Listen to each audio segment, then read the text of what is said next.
Here's how you can unhide your hidden app or games on iPhone. Hi there, this is Arthur, and here's how you can unhide any hidden app on your iPhone. So, without wasting any more time, let's get started.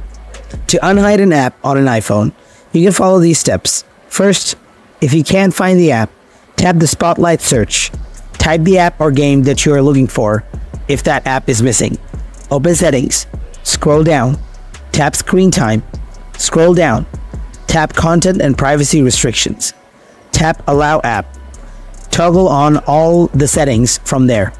Now, even after doing this, if you still can't find the app or game, open Settings, scroll down, tap General, tap iPhone Storage, find out the app or game, delete the app.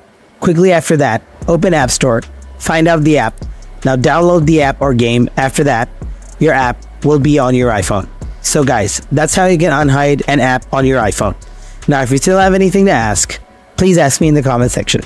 And as always, thanks for watching.